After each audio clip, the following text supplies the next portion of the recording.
नमस्कार दोस्तों, आप सभी का स्वागत है फिर से मेरे एक बार आपके यूट्यूब चैनल रवि सैलानी पर।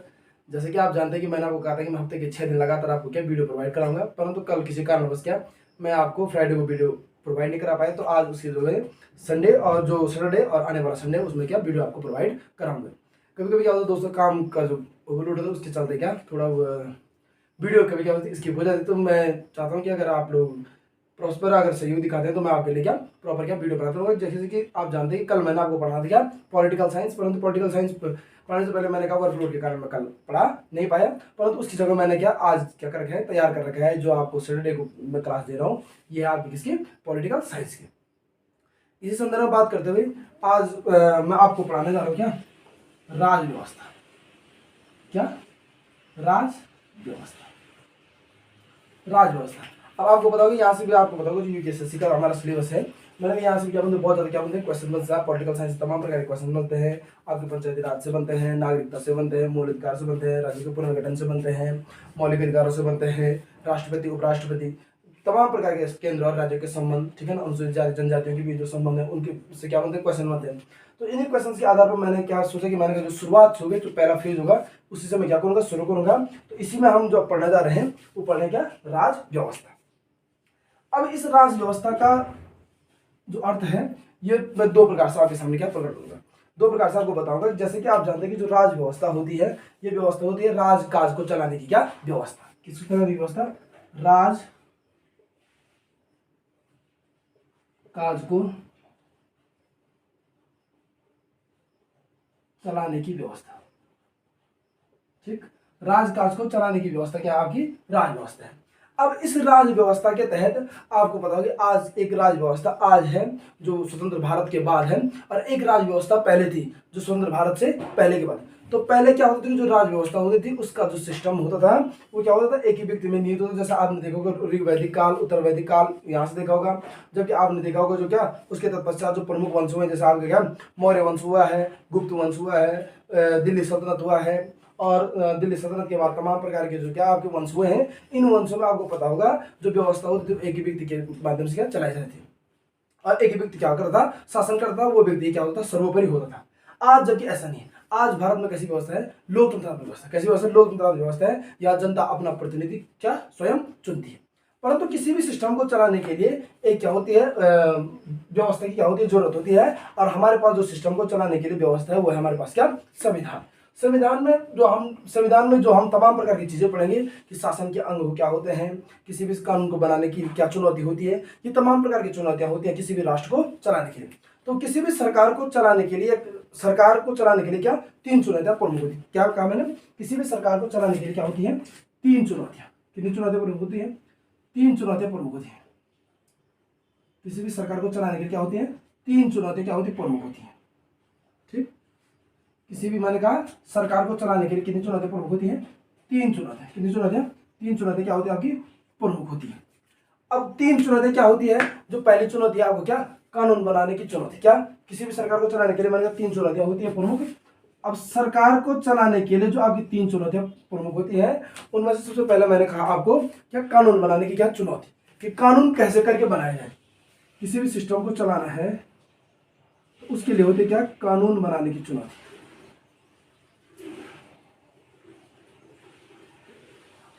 कानून बनाने की चुनौती भाई, जो अगर किसी सिस्टम किसी नियम कानून किसी क्षेत्र किसी देश किसी राज्य किसी प्रांत को चलाने के लिए, किसी गांव को चलाने के लिए, किसी पंचायत को चलाने के लिए सिस्टम में सबसे बड़ी आवश्यकता होती है किसकी? कानून की। कि वास्तव में इस सिस्टम को चलाने के लिए, इस सरकार को चलाने के लिए, इस तंत्र को चलाने के लिए कानून बनाने क्या होती है सबसे बड़ी चुनौती है। ठीक है ना। फिर होता है इसी कानून के अनुसार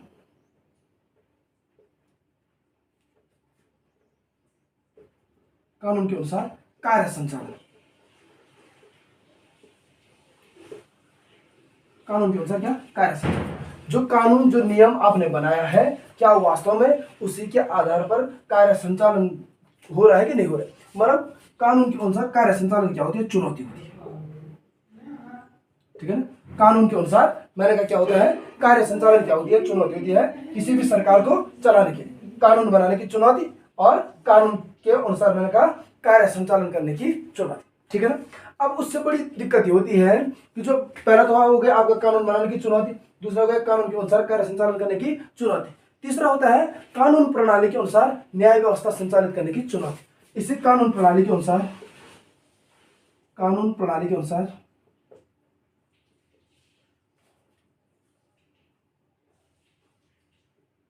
न्याय व्यवस्था को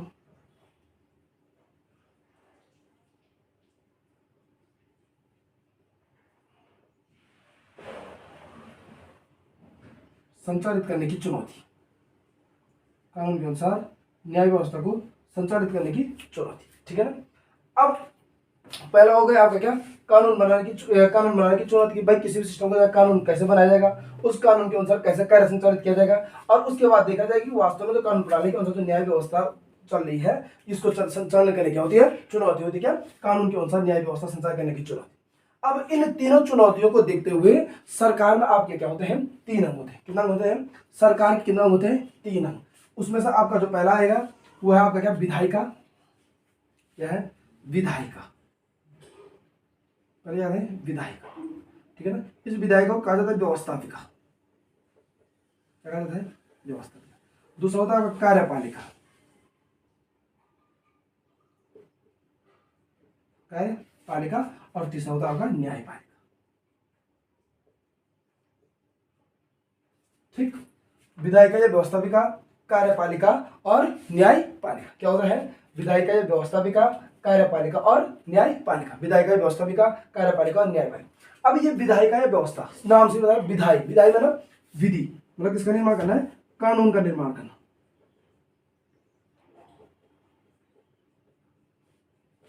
किसका निर्माण करना, कानून का निर्माण करना। विधायिका का अर्थ है किस, क्या है, सीधा अर्थ क्या है, कानून का क्या करना, निर्माण करना, ठीक है ना। दूसरा है उस कानून के अनुशासन या इस कानून के अनुसार शासन को चलाने वाली संस्था। कार्यपालिका क्या है, कानून के अनुसार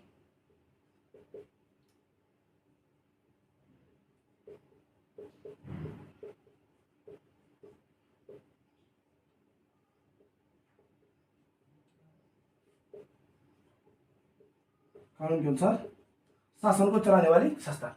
पहले का विधायिका, व्यवस्थापिका, व्यवस्था बनाना या विधि का निर्माण करना, कानून का निर्माण करना। दूसरा कार्यपालिका, उस कानून के अनुसार कानून के अनुसार शासन चलाने वाली संस्था, कानून के अनुसार शासन चलाने वाली संस्था, ठीक है ना। और तीसरा है कानून के अनुसार विवादों का समाधान करने वाली संस्था। कौन, न्यायपालिका क्या है, कानून के अनुसार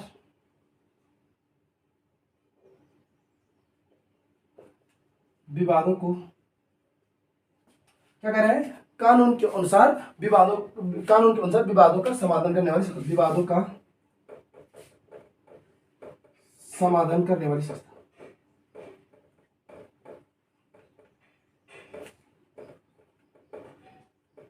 समाधान करने वाली संस्था, ठीक है। यह भी सरकार ने तुमको पता होगा, ये 3 चीजें क्या होती हैं, प्रमुख 3 क्या है, भाग हैं, और इन्हीं के द्वारा हम क्या करते हैं, पहले विधायिका, व्यवस्थापिका बनाते हैं, फिर कार्यपालिका और फिर न्यायपालिका। जैसा आपने देखा होगा तमाम प्रकार की, अगर कभी क्या होता है, जैसे कोरोना के तहत क्या हुआ, क्या पहले विधि का निर्माण हुआ, फिर उसके संस्था अनुसार उस कार्य को किया गया, फिर उसके क्या कई प्रकार के विवाद हुए, उसमें उनका क्या किया गया, समाधान किया गया।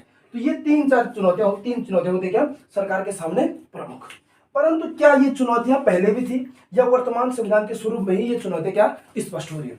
तो आपको पता होगा जो पहले सिस्टम हुआ करता था, पहले वाले सिस्टम में और आज के सिस्टम में क्या है, जमीन आसमान का अंतर है, ठीक है ना। पहले राजा होता था, राजा ही क्या होता था, सर्वोपरि होता था, राजा का जो फैसला होता था वो जनता क्या होता मान्य होता था, और जनता उस कार्य को क्या बखूबी निभाती थी। परंतु आज क्यों इस कानून की इतनी आवश्यकता हो गई है, इतने सख्त कानून की आवश्यकता कि किसी भी सिस्टम को चलाने के लिए इन 3-4 पार्टों का होना क्या है, बहुत ज्यादा जरूरी है।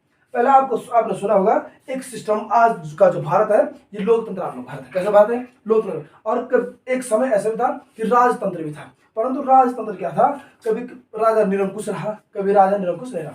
मतलब निरंकुश मतलब जिस पर किसी का क्या ना हो, अंकुश ना हो, जो मन चाहे वो क्या कर सकता। तो इसी के संदर्भ में मैं आपको जो एक पढ़ा रहा हूं, उसमें से आपका जो पहला आता है वो आता है क्या, राजतंत्र। क्या आता है, राजतंत्र।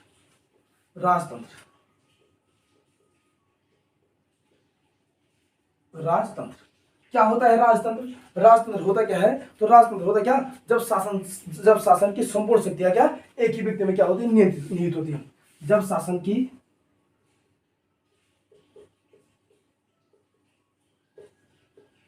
संपूर्ण शक्तियां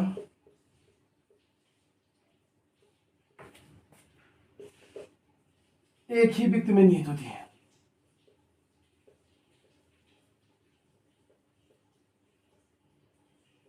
जब शासन की संपूर्ण शक्तियां क्या कह रहे हैं, एक ही व्यक्ति में क्या होती है, निहित होती है, तो इसे कहते हैं क्या, राजतंत्र। जो शासन की संपूर्ण शक्तियां एक ही व्यक्ति में क्या निहित होती है, केंद्रित होती है, और इसी को कहा जाता है, इस राजतंत्र व्यवस्था को कहा जाता है तानाशाही व्यवस्था। कैसी व्यवस्था, तानाशाही व्यवस्था। कैसी व्यवस्था, तानाशाही व्यवस्था।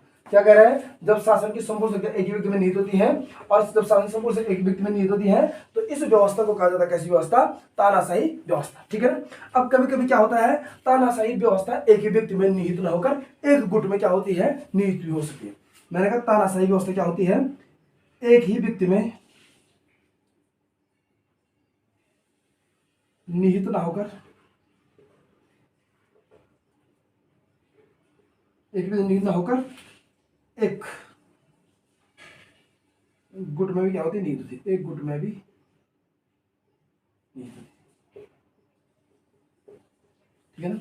मतलब लगभग 5-7 अध्ययनों का एक गुट, और उसी गुट के पास क्या होती है, संपूर्ण शक्तियां होती हैं। इस व्यवस्था को कहते हैं कैसी व्यवस्था, तानाशाही व्यवस्था। राजतंत्र में क्या होता है, जब शासन की संपूर्ण शक्ति क्या होती है, एक व्यक्ति में निहित होती है, तो इस व्यवस्था को कहते हैं कैसी व्यवस्था, राजतंत्र व्यवस्था। इसे कहते हैं तानाशाही व्यवस्था। कह रहे हैं कि इसमें एक ही व्यक्ति में शासन शक्ति क्या नहीं हो सकती, निहित नहीं हो सकती, बल्कि क्या अन्य व्यक्ति में क्या हो सकती है, मतलब एक छोटे से गुट में क्या हो सकती है, शक्तियां क्या हो सकती है, स्थापित हो सकती है। ठीक है ना। और इसी तंत्र को कहते हैं, जब एक गुट में शक्तियां सभी निहित होते हैं, तो इसको कहते हैं क्या, गुट तंत्र। क्या कहते हैं, गुट तंत्र। गुट तंत्र क्या कहते हैं इसको, गुट तंत्र। देखो हम बेसिकली बिल्कुल बेसिक से जा रहे हैं, और बेसिक से ही मैं क्या करूंगा, पॉलिटी को क्या करूंगा, शुरू करूंगा। ठीक है ना। अब आपको पता होगा ये तो गया आपका क्या, राजतंत्र। इसी की जगह आता है आपका कौन सा, लोकतंत्र। क्या आता है, लोकतंत्र। अब आता है क्या, लोकतंत्र। लोकतंत्र। अब लोकतंत्र क्या है, अब लोकतंत्र आपको पता है, लोकतंत्र के बारे में हम आगे बहुत लंबे संदर्भ में क्या करेंगे, बात करेंगे। ठीक है ना। परंतु यहाँ पे क्या होता है, जब शासन संपूर्ण जनता की क्या होता है, हाथों में केंद्रित होता है। शासन क्या,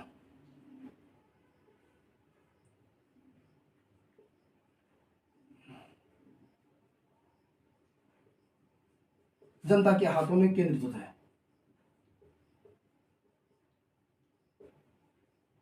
शासन क्या होता है, जब जनता के हाथों में क्या होता है, केंद्रित होता है, तो इसे कहते हैं क्या, लोकतंत्र। मतलब जहां पे क्या लोगों का क्या होता है, तंत्र होता है, जनता। जहां पे क्या होता है, आम आदमी का क्या है, आदमी का क्या होता है, तंत्र होता है, और वो संदर्भ या पूरी शक्तियां किसमें होती है, आदमी में होती है, उसी को कहते हैं क्या, जनतंत्र। ठीक है ना। इसी में एक आता है धर्मतंत्र। क्या आता है, धर्मतंत्र।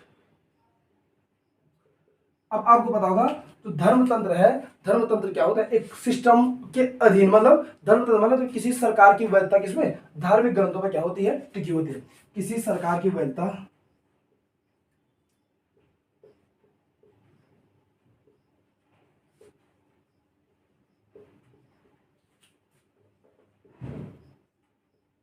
धार्मिक ग्रंथों पर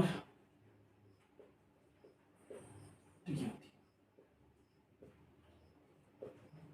क्या कह रहे हैं, किसी सरकार की वैधता जब किस पर टिकी होती है, धार्मिक ग्रंथों पर टिकी होती है, तो इसे कहते हैं कैसे तंत्र, धर्मतंत्र। जब किसी सरकार की वैधता धार्मिक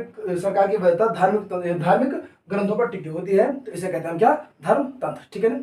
अब एक आता है तुम्हारा कुलीन तंत्र। क्या आता है, कुलीन तंत्र। क्या है, मैंने कहा आपका क्या था, एक कुलीन तंत्र आता है, जब उच्च कुल के लोग क्या राज्य की क्या करते हैं, सत्ता अपने वर्ग तक सीमित कर देते हैं। जब उच्च कुल के लोग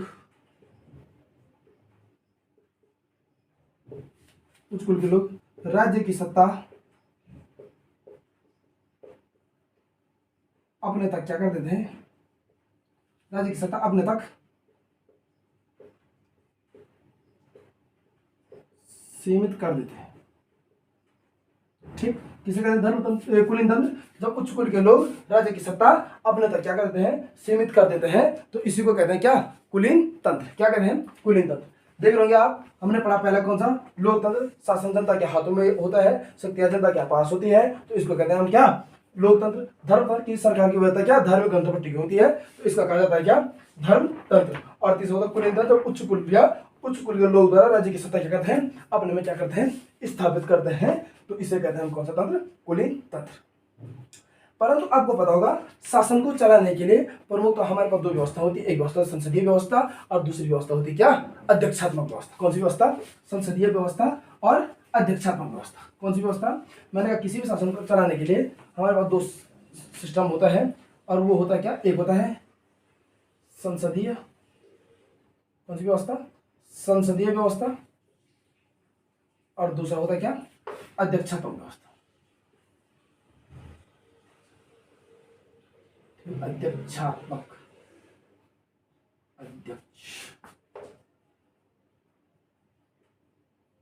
अध्यक्षात्मक व्यवस्था, ठीक है ना। अब आपको पता होगा जो हमारे पास अध्यक्षात्मक व्यवस्था है वहां पर क्या होता है, जो आपका क्या होता है, प्रमुख होता है, संवैधानिक प्रमुख। उस संवैधानिक प्रमुख सिर्फ एक प्रतीकात्मक हो जाता है। किस व्यवस्था की तहत, संसदीय व्यवस्था में क्या, संवैधानिक प्रमुख एक प्रतीकात्मक तौर पर, जैसे भारत का राष्ट्रपति क्या होता है, एक प्रतीक होता है। किसका, संविधान क्या होता है, प्रतीक होता है कि भारत का जो संवैधानिक प्रमुख होता है वो आपका होता है, राष्ट्रपति होता है, ठीक है ना। परंतु जो अध्यक्षात्मक व्यवस्था और संसदीय व्यवस्था है, इनमें से जो भारत में है वो है आपकी कौन सी, संसदीय व्यवस्था। और इसी व्यवस्था के बारे में हम क्या अभी क्या डिस्कस करेंगे। आपको पता होगा जो संसदीय व्यवस्था होती है, ठीक है ना, इसमें क्या होता है, जो कार्यपालक, भारत में कैसी प्रणाली है, संसदीय प्रणाली। कैसी प्रणाली है, संसदीय प्रणाली। और कैसी व्यवस्था है, संसदीय व्यवस्था। पहले कहा भारत में कैसी व्यवस्था है, संसदीय व्यवस्था।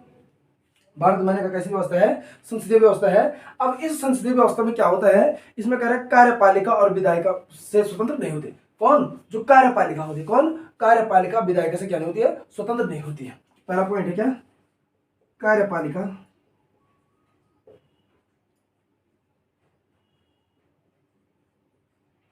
विधायिका से स्वतंत्र नहीं होती, ठीक है। कार्यपालिका क्या, विधायिका से क्या नहीं होती है, स्वतंत्र नहीं होती है। बल्कि क्या, विधायिका में जिस दल को आधे से अधिक क्या होता है, बहुमत होता है। बल्कि विधायिका में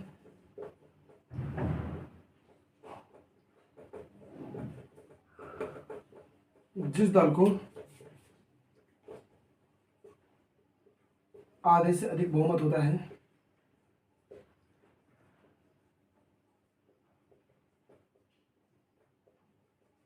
विधायिका में जिस दल को आधे से अधिक क्या होता है, बहुमत होता है, उसी दल का एक प्रतिनिधि क्या, एक प्रतिनिधि समूह, उसी दल का एक प्रतिनिधि समूह मंत्रिपरिषद के रूप में, उसी दल का एक प्रतिनिधि समूह,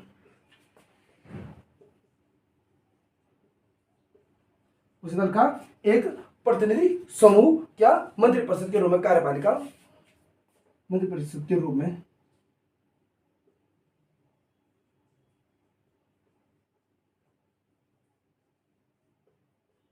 कार्यपालिका बन जाती है। क्या बन जाती है, कार्यपालिका बन जाती है। अब आपको पता होगा कि हमेशा सरकार किसकी होती है, जिसका क्या होता है, बहुमत होता है। अब बहुमत होने के लिए आपको पता होगा सदस्य संख्या के जो क्या होता है, मानो कि सदस्य संख्या जितनी भी है उस सदस्य संख्या का आधे से क्या एक अधिक उससे क्या होता है, बहुमत होता है। परंतु यहाँ पर साफ साफ कह रहे हैं कि कार्यपालिका विधायिका से क्या नहीं होती है, स्वतंत्र नहीं होती है। स्वतंत्र इसलिए नहीं होती है कि जो विधायिका है, विधायिका में जिस दल का क्या होता है, आधे से एक, मतलब आधे से एक अधिक क्या होता है, बहुमत होता है, उसी दल का एक प्रतिनिधि समूह क्या, मंत्रिपरिषद के रूप में क्या करता है, कार्यपालिका के रूप में बन जाता है। अब मंत्रिपरिषद कार्यपालिका के रूप में बनने का अर्थ है कि मंत्रिपरिषद में ये कार्यपालिका में क्या, वो सर्वोच्च होता है। और सर्वोच्च तो सरकार उसी की वजह से जिस दल की क्या होती है, बहुमत होती है। अब आपको पता होगा जो यहाँ पर आपका क्या होता है, राज्य अध्यक्ष। किसमें, राज्य अध्यक्ष। आपका क्या होता है, जो राज्य अध्यक्ष, राज्य अध्यक्ष क्या होता है, प्रतीकात्मक। क्या होता है, प्रतीकात्मक। जैसे भारत का राष्ट्रपति, तो भारत का राष्ट्रपति क्या है, एक प्रतीकात्मक है। क्या है, प्रतीकात्मक, ठीक है ना। और भारत का राष्ट्रपति और ब्रिटेन का राजा, भारत का राष्ट्रपति, भारत का राष्ट्रपति और प्रतीकात्मक, भारत का राष्ट्रपति और ब्रिटेन का राजा। कौन, ब्रिटेन का, क्या है, प्रतीकात्मक। कैसे, प्रतीकात्मक। अर्थात तुमको पता होगा राष्ट्रपति किसकी नियुक्ति करता है, प्रधानमंत्री की नियुक्ति करता है, और राष्ट्रपति प्रधानमंत्री की नियुक्ति करता है। प्रधानमंत्री के कहने पर राष्ट्रपति क्या अन्य मंत्रियों की क्या करता है, नियुक्ति करता है। तो जो आपका मंत्रिपरिषद में जो आपका प्रमुख हो, जो प्रधानमंत्री हो जाता है, और राज्य स्तर पर कौन हो जाता है, मुख्यमंत्री हो जाता है। केंद्र स्तर पर आपका कौन, प्रधानमंत्री होता है, राज्य स्तर पर आपका मुख्यमंत्री हो जाता है। और इसी प्रधानमंत्री मुख्यमंत्री के कहने पर क्या राज्य आपका कौन, राष्ट्रपति सॉरी राष्ट्र आपका प्रधानमंत्री के कहने पर राष्ट्रपति क्या करता है, अन्य मंत्रियों की क्या करता है, नियुक्ति करता है। ठीक है ना। अब इस संसदीय प्रणाली में विधायकों को 2 सदनों में विभाजित किया गया है। किसमें, संसदीय प्रणाली में, इसमें संसदीय प्रणाली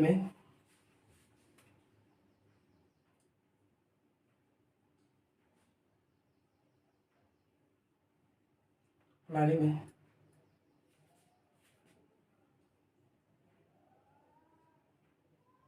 विधायकों को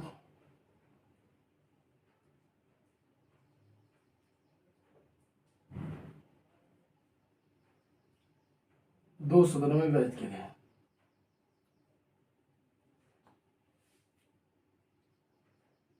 संसदीय प्रणाली में विधायकों को क्या 2 सदनों में क्या किया गया है, विभाजित किया गया। एक आपका निम्न सदन और दूसरा होता है आपका क्या, उच्च सदन। क्या होता है,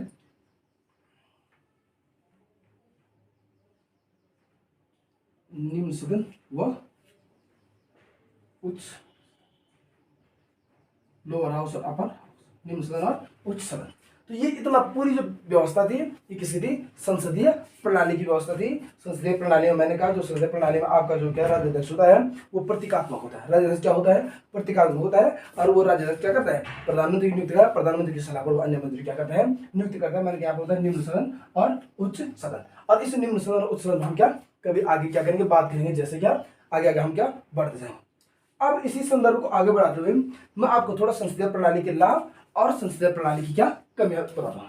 इसकी संसदीय प्रणाली के लाभ और संसदीय प्रणाली की कमियां।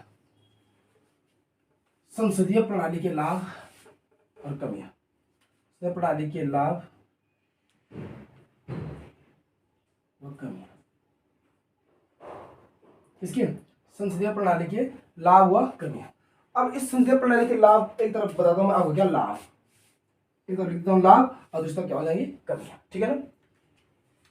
अब सबसे पहला है जो आपका क्या होता है, संसदीय प्रणाली होती है, यहां पर क्या होता है, कार्यपालिका और विधायिका में क्या गतिरोध पैदा नहीं होता है।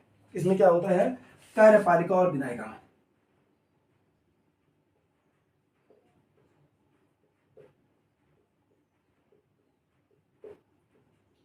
कार्यपालिका और विधायिका में क्या नहीं होता है, कार्यपालिका और विधायिका में गतिरोध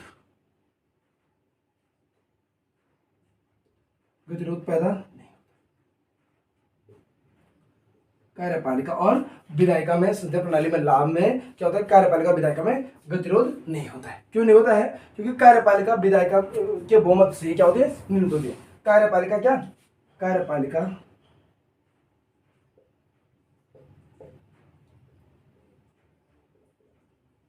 विधायिका में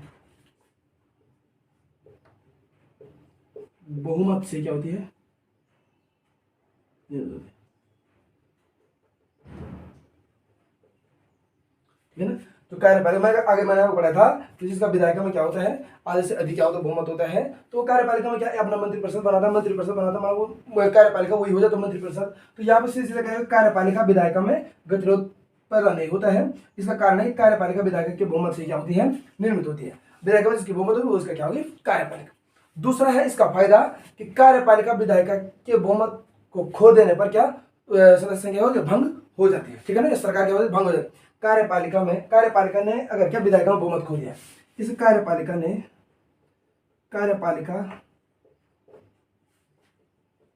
विधायिका में बहुमत खोने पर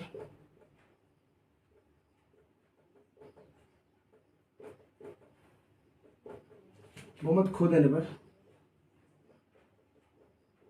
सरकार क्या मानी जाएगी, भंग मानी जाएगी, सरकार भंग हो जाती है। ठीक है ना। सीधी सीधी बात है, जिसने अपना बहुमत खोया उसकी सरकार समाप्त। सीधे मतलब सरकार क्या होता है, विघटन, सरकार क्या होता है, टूट जाए, सरकार समाप्त। सुना भी होगा आपने, सरकार टूटना सुना होगा आपने, बहुत बार सुना होगा कि सरकार क्या नहीं, अब पूरी सरकार नहीं चला पाई, मतलब नहीं चला पाई, मतलब जो कह रहे हैं कि कार्यपालिका विधायिका में क्या बहुमत खो देना, बहुमत कम हुआ, बहुमत मतलब एक से अधिक मत, अगर वो कम हुआ तो सरकार क्या हो जाती है, भंग हो जाती है। ठीक। तीसरा कह रहा है कि जो संसदीय प्रणाली का सबसे प्रमुख फायदा है, इसमें होता है क्या, अल्पसंख्यक वर्गों को क्या मिलता है, यहाँ पर उचित प्रतिनिधित्व मिल जाता है। किसमें, इसका सबसे प्रमुख फैक्ट है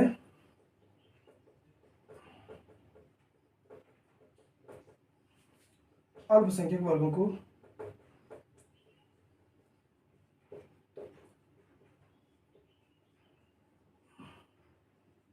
उचित प्रतिनिधित्व मिल जाता है। अल्पसंख्यक वर्गों को क्या कह रहे हैं, उचित प्रतिनिधित्व मिल जाता है, किसमें, इस संसदीय प्रणाली। ये था आपके क्या, संसदीय प्रणाली के कुछ लाभ। अब मैं आपको पढ़ा रहा हूं क्या, संसदीय प्रणाली के कुछ क्या हानियां। ठीक है ना। सरकार पर हमेशा अस्थिरता का खतरा मंडराता रहता है। ठीक है ना, सरकार पर हमेशा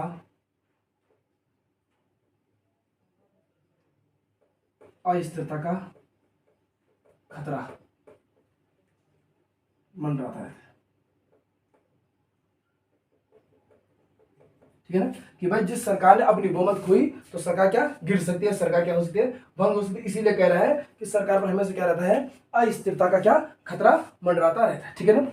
अब जो दूसरा इसकी जो हानि है, ये क्या, जो दूसरी की कमी है वो है क्या, सरकार मंत्रियों को कार्यपालिका के साथ साथ क्या विधायिका की क्या जिम्मेदारी भी निभानी पड़ती है। सरकार और मंत्री को क्या,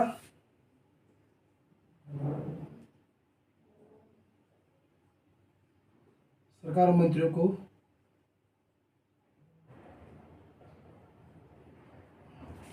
कार्यपालिका के साथ साथ विधायिका की जिम्मेदारी निभानी पड़ती है।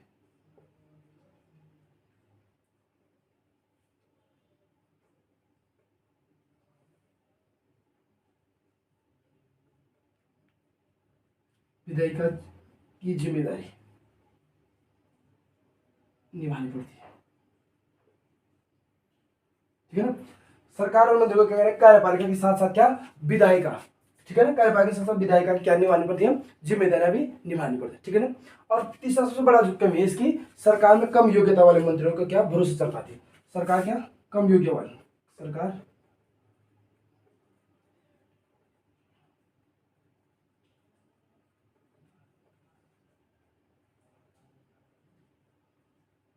कम योग्यता वाले, सरकार कम योग्यता वाले मंत्रियों के भरोसे चल पाती। ठीक है ना। तो ये था आपके क्या, सरकार कम योग्यता वाले मंत्रियों के भरोसे चल पाती है। तो ये था आपके किसके, आपके संसदीय प्रणाली के लाभ व कमियां। अब इतना तो जो आपको मैंने पढ़ाया संसदीय प्रणाली के लाभ व कमियां। जो संसदीय प्रणाली है भारत में, मैंने कहा यहाँ पर जो आपका राज्य अध्यक्ष होता है वो सिर्फ क्या होता है, प्रतीकात्मक। क्या होता है, प्रतीकात्मक। मैंने कहा जो आपका राज्य अध्यक्ष होता है राष्ट्रपति होता है। राष्ट्रपति क्या करता है, मंत्री किसके, राष्ट्रपति क्या प्रधानमंत्री नियुक्त करता है, और प्रधानमंत्री की सलाह पर किसी अन्य मंत्री क्या करता है, नियुक्ति करता है। तो यहाँ पर प्रधानमंत्री आपको क्या होता है, मंत्रिपरिषद क्या होता है, समझ लो, सीधे क्या होता है, प्रमुख हो जाता है। और राष्ट्रपति क्या होता है, प्रतीकात्मक होता है। और ये संसदीय प्रणाली आपको पता है ब्रिटेन में संसदीय प्रणाली है और भारत में भी क्या है, संसदीय प्रणाली। ठीक है ना। तो आज के लिए मैं समझता हूँ कि आपको ये क्या बखूबी समझ आया होगा। तो आप लोग क्या कीजिए, इसको एक बार पुनः क्या कीजिएगा, दोबारा पढ़िएगा, ध्यान से पढ़िएगा। और फिर वही बात मैं अंतिम क्षणों में कहना चाहूँगा, आप लोग क्या ज़्यादा से जो छोटों का प्यार और बड़ों का क्या अच्छे तरीके से आशीर्वाद बनाए रखना। और मेरे चैनल को ज़्यादा से ज़्यादा लाइक, सब्सक्राइब और शेयर करें। Thank you.